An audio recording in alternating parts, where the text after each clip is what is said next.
नव्या दिवसाची नवी बातमी।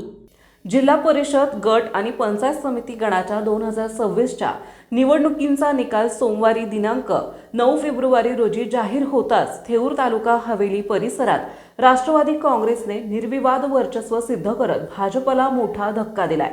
थेऊर जिल्हा परिषद गटात राष्ट्रवादी विरुद्ध भाजप अशी थेट लढत असताना राष्ट्रवादीच्या कोमल संदेश आव्हाळवाडी पंचायत समिती गणातून सुषमा संतोष मुरकुटे आणि थेऊर पंचायत समिती गणातून युवराज हिरामन काकडे यांनी दणदणीत विजय मिळवत क्लीन स्वीप साधला। भाजपला मात्र या गटात नामुष्कीची हार पत्करावी लागली।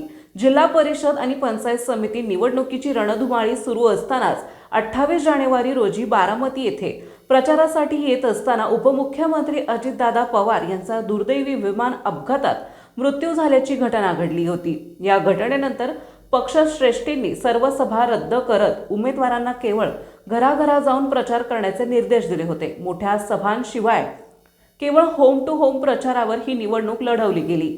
अजितदादा पवार यांच्या नेतृत्वाखाली परिसरात झालेली विकास कामे, पाणी पुरवठा, रस्ते, आरोग्य, शिक्षण आणि मूलभूत सुविधांसाठी केलेले प्रयत्न तसेच चांगली प्रतिमा असलेले उमेदवार यामुळे थेऊर गटात राष्ट्रवादीचा विजय निश्चित मानला जात होता। आज मतदार राजाने या विश्वावर शिक्कामोर्तब केलाय। मतमोजणीच्या प्रत्येक फेरीत राष्ट्रवादीची आघाडी वाढत गेल्याने कार्यकर्त्यांमध्ये उत्साह संचारला। निकाल जाहीर होताच फटाक्यांची आतषबाजी, गुलाल उधळत, जल्लोष आणि मिठाई वाटून आनंद साजरा करण्यात आला। विजयानंतर तिन्ही उमेदवारांनी मतदारांचे आभार मानत थेऊर परिसराच्या सर्वांगीण विकासासाठी अधिक जोमाने काम करण्याचा निर्धार व्यक्त केला। हा विजय जनतेचा आहे अशी प्रतिक्रिया त्यांनी दिली। दरम्यान या निकालामुळे थेऊर जिल्हा परिषद गटात राष्ट्रवादी काँग्रेसची ताकद अधिक भक्कम झाली असून स्थानिक राजकारणात नवे समीकरण तयार झाले आहे।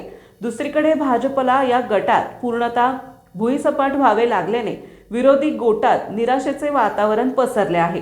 आगामी काळात थेऊर परिसराच्या विकासाला नवी दिशा मिळेल अशी अपेक्षा नागरिक व्यक्त करीत आहेत।